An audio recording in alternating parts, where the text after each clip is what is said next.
Todo lo que actualmente conocemos sobre los calamares gigantes Architeuthis procede de animales varados muertos en rocadales o arenales. Y una de las informaciones más interesantes se han obtenido de las piezas calcáreas del oído, los estatolitos. Una pequeña pieza que nos ha desvelado un dato sorprendente. El Architeuthis es el animal con la mayor tasa de crecimiento del reino animal. Esta pieza calcárea de unos 2 milímetros de longitud crece por incrementos diarios. Si diésemos un corte o puliésemos las caras externas del estatolito, veríamos una serie de anillos a partir del núcleo y cada uno de esos anillos es un incremento diario. Gracias a los estatolitos, se sabe ahora que estos calamares crecen alrededor de 1 centímetro al día, lo que los transforma de diminutas larvas en los mayores invertebrados de la Tierra. Y cada nuevo descubrimiento realizado de forma detectivesca en los cadáveres encontrados nos ayuda a afrontar el reto de aproximarnos al mundo del kraken y a intentar verlo vivo. Una de las informaciones que nos han proporcionado los cadáveres de Architeuthis es su dieta.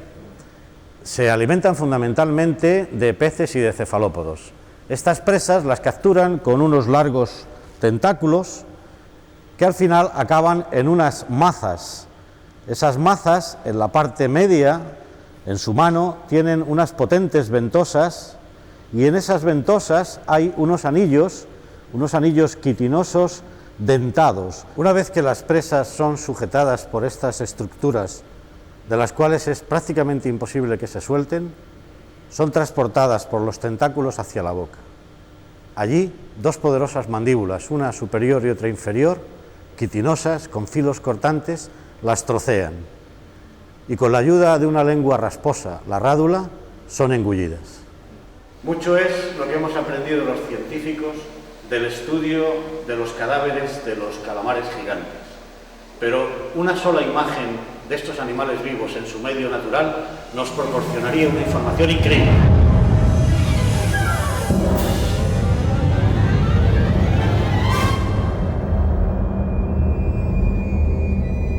Si no se ha conseguido ver al gigantesco calamar vivo, ha sido porque su hábitat es el abismo marino entre los 300 y los 1500 metros de profundidad. Aquí abajo la presión se multiplica. Si en superficie se soporta una atmósfera equivalente a 1 kilogramo por centímetro cuadrado, a los 1000 metros de profundidad la presión se multiplica por 100. Es un mundo aplastante sumido en una oscuridad perpetua. Apenas llega comida de la superficie y extraños cazadores la esperan con armas terribles. Grandes bocas y colmillos afilados para no perder las escasas presas en la oscuridad.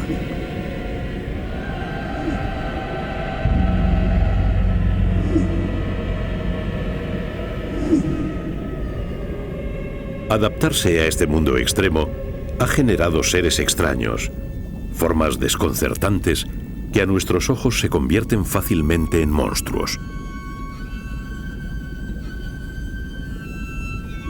Este universo sin fronteras, donde reina una oscuridad perpetua y la presión es aplastante, era el mundo en el que queríamos meter nuestras cámaras en busca del legendario calamar. Todo un reto que hacía necesaria una preparación a conciencia de hombres y equipos especializados.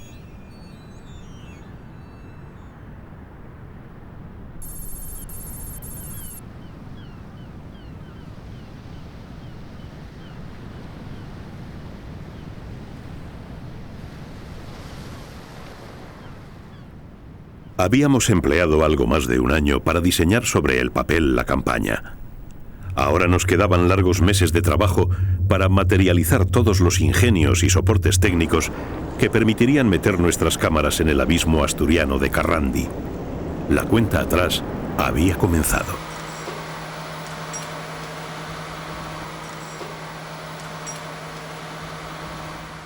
Contábamos con el asesoramiento de especialistas en tecnología submarina y contábamos también con la asesoría de expertos biólogos del Instituto de Investigaciones Marinas y del Museo Nacional de Ciencias Naturales. A bordo de 2 barcos oceanográficos, el investigador y el científico, empleamos largas semanas en comprobar la estanqueidad, resistencia y sensibilidad de cámaras especiales que pudieran grabar en las condiciones de presión y oscuridad del abismo.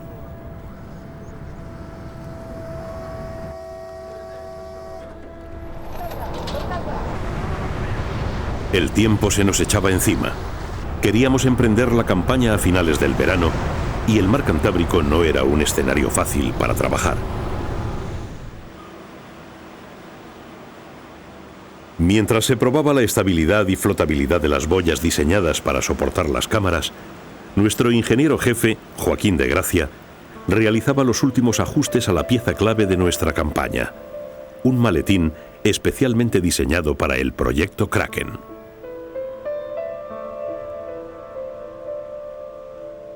En su interior, un sofisticado sistema iba a permitir registrar de forma ininterrumpida, durante los 15 días de la campaña, las imágenes que captaran las cámaras de profundidad y almacenarlas en una batería de discos duros.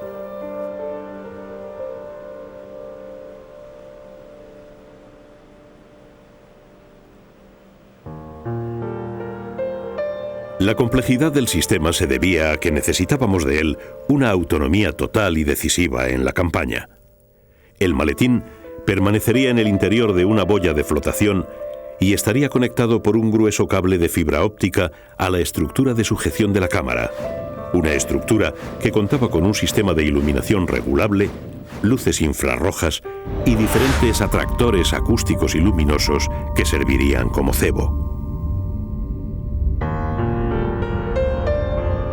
El conjunto de boya y cámara, cuyo corazón era el maletín de grabación, sería autónomo y estaría regulado desde nuestras embarcaciones. Y para abarcar el área de búsqueda que habíamos elegido, teníamos 3 conjuntos similares que delimitarían un triángulo equilátero dentro del cual nos íbamos a mover con nuestros barcos.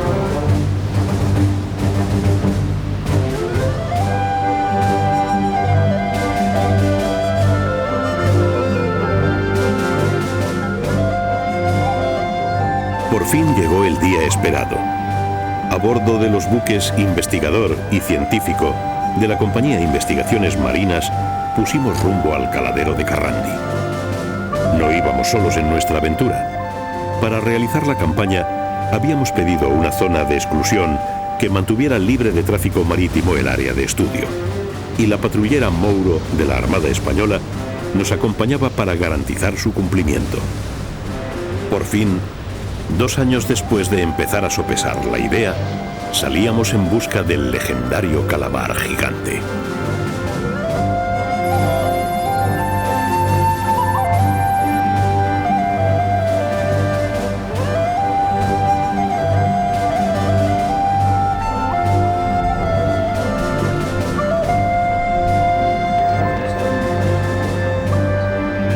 La primera misión de la campaña consistía en realizar una batimetría que nos permitiera situar los puntos elegidos para la colocación de nuestras cámaras.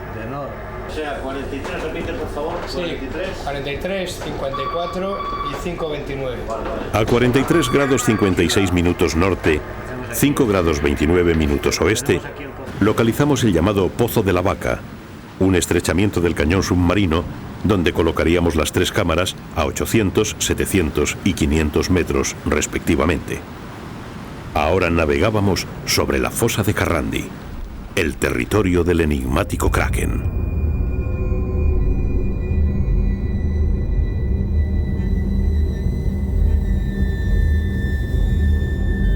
La fosa de Carrandi, situada a menos de 30 kilómetros de la costa asturiana, cae a pico hasta profundidades insondables, más allá de los 3.000 metros de profundidad. En el inicio de su caída desde la plataforma continental, Carrandi forma cañones submarinos por los que las corrientes arrastran gran cantidad de nutrientes que atraen ingentes bancos de pequeños peces, y estos a su vez atraen a los grandes predadores, entre los que se encuentran los calamares gigantes. Y aquí, en el llamado Pozo de la Vaca, La orografía del terreno permitía situar las 3 cámaras en diferentes sustratos y a distintas profundidades dentro de la influencia de una de estas corrientes.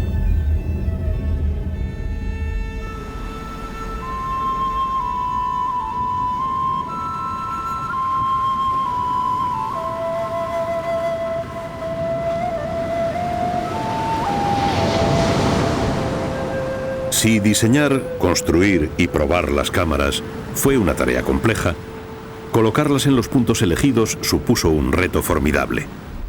La estructura de las boyas, lastradas con un muerto de 3.000 kilos, superaba las 5 toneladas, y el Cantábrico no es un mar que dé facilidades.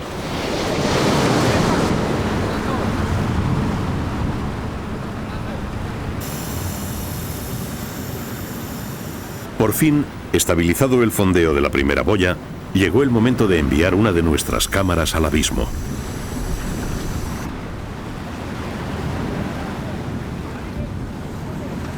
La emoción se podía palpar. Íbamos a abrir un ojo en un mundo desconocido que nadie había visto antes jamás.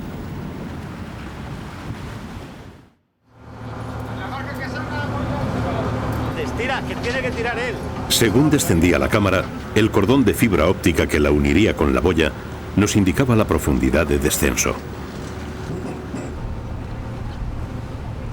Esta primera la colocaríamos a 700 metros sobre una de las paredes del cañón submarino. Ahora solo quedaba esperar la señal que nos llegaría en directo y vía radio desde la primera boya que ya flotaba libremente sobre el abismo de Carrandi.